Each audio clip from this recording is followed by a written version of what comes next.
গরম গরম ধোঁয়া ওঠা ভাতে যদি থাকে ইলিশ মহারানী, আর তার পেটটি কেটে বাহির করো তেল, সেই তেলটি ভেজে সাথে কাঁচা লঙ্কা দিয়ে জমিয়ে দাও দুপুরের লাঞ্চ। নমস্কার বন্ধুরা, কেমন আছেন সবাই? রুনুদির প্যাশন চ্যানেলে আপনাদের সবাইকে স্বাগত জানাই। বর্ষাকালে ইলিশ মহারানী থাকলে গরম ভাতে আর কিছু নিশ্চয়ই লাগে না আপনাদের। আমার মেয়েরও তাই অবস্থা। ভুবনেশ্বরে আমরা যেখানে রয়েছি সেখানে আবার ইলিশ মাছ পাওয়াই যাচ্ছিল না, কারণ এখানে শ্রাবণ মাসটা শিবের জন্ম মাস বলে কেউ নিরামিষ খায় না। সেই কারণে দোকানদার বলল আমি কিন্তু ইলিশ মহারানী আর আনছি না। তো আমার ছোট ভাই আমার মেয়ের জন্য একটা 600-650 গ্রাম ওজনের ইলিশ মাছ নিয়ে এসেছে। আমার মেয়ে তো মাছটি দেখে খুবই খুশি। মাকে বললাম, মাছটা তুমি তাহলে সুন্দর করে কেটে কুটে দাও। সবাই জানেন তো, ইলিশ মাছ কিন্তু কাটার পরে ধোয় না। সবার আগে মা কি করলো, আঁশটাকে খুব ভালো করে ছাড়িয়ে নিয়ে মাছটাকে খুবই ভালো করে ধুয়ে নিল। তাহলে কি হবে, মাছের টেস্ট আর গন্ধ দুটোই কিন্তু একদম সুন্দর থাকে। আর মাছটা কেটে ধুয়ে নিলে ইলিশ মাছের স্বাদটা বলে ভালো থাকে না, ওর স্বাদটা চলে যায়। তো ইলিশ মাছটা মা ভালো করে ধুয়ে নিয়েছে। এইবার মা সুন্দর করে ইলিশ মাছটাকে কেটে নেবে। তো মা ইলিশ মাছের মাথাটাকে আগে কেটে নিল। আমি বললাম তুমি কিন্তু গাদা পেটি বের করবে না, একদম গোল গোল রিং সাইজ করে মাছটাকে কাটো, তাহলে দেখতেও খুব ভালো লাগে। ইলিশ মাছের এই রকম পিস দেখতে এত দুর্দান্ত লাগে যে খাওয়ার আগে জিভে জল সবারই চলে আসে, যারা অবশ্য মাছ প্রিয় বাঙালি হয়। এই মাছটা থেকে মা 6 পিস মতো চাকা বের করে নিয়েছে, আর লেজা আর মাথা।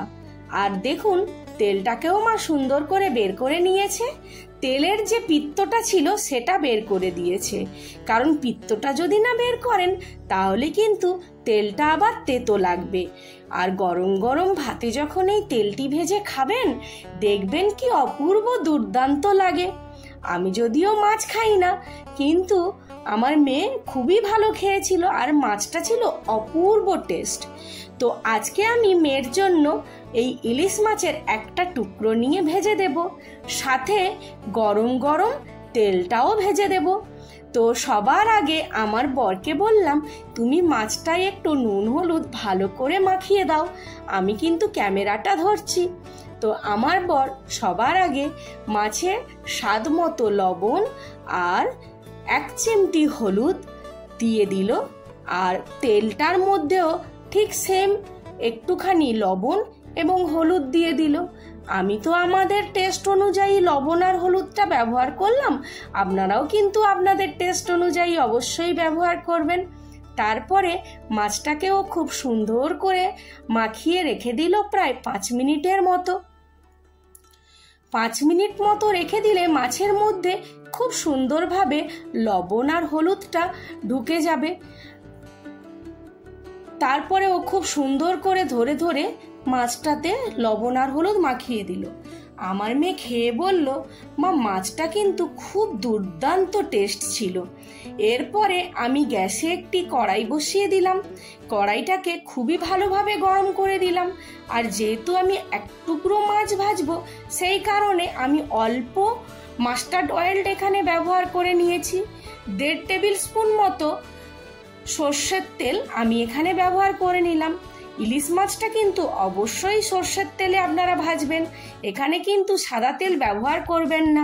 সাদা তেলে আবার এই মাছের টেস্ট অত ভালো লাগবে না।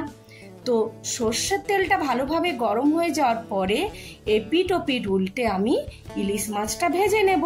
তবে খেয়াল রাখবেন, ইলিশ মাছ আবার কিন্তু বেশি কড়া করে ভাজবেন না, তাহলে ইলিশের যে আসল স্বাদটা সেটা কিন্তু আবার নষ্ট হয়ে যাবে। মাছটা মোটামুটি এপিট ওপিট উল্টে নিয়ে আমি একটু টাইম নিয়ে ভেজে নিলাম। খুব বেশি কিন্তু আমি ডিপ ফ্রাই করলাম না। এক পিঠ হালকা ভাজা হওয়ার পরে আরেকটা পিঠ আমি উল্টে আরও একটু সুন্দর করে ভেজে নিলাম। এরপরে আমি তেলটা যেটা নুন হলুদ মাখানো ছিল সেটাকে ভেজে নেব। ওই একই তেলের মধ্যেই আমি কিন্তু সবকটা ফ্রাই করে নেব। মাছটা ভাজা ভাজা হয়ে গেলে এবার মাছটাকে একটু আমি সরিয়ে দেব, দিয়ে আমি মাছের তেলটা কিন্তু ওর পাশেই দিয়ে দেব। আর এই তেলটার সঙ্গে ওই তেলটা মিশে যাবে, মিশে গেলে কিন্তু খুব দুর্দান্ত লাগবে খেতে। ওই ইলিশের 6 টুকরো মাছ বেরিয়েছিল, 1 টুকরো আজকে আমি আমার মেয়েকে ভেজে দিলাম ঠিকই, আর বাকি টুকরোগুলো আমি 2 রকম রেসিপি রান্না করব, সেগুলোও আপনাদের সঙ্গে শেয়ার করব। তাহলে ছুটির দিনে রবিবারের দুপুর ইলিশ ভেজের সাথে গরম তেল আর কাঁচা লঙ্কা দিয়ে জমে গেল দুপুরের আহার।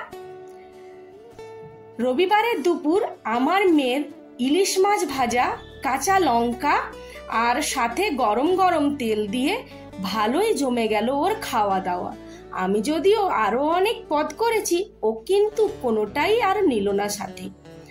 যাই হোক, ভিডিওটা যদি ভালো লাগে তাহলে একটি লাইক দেবেন, আর যদি আমার নতুন বন্ধু হয়ে থাকেন তাহলে আমার চ্যানেলটি সাবস্ক্রাইব করবেন।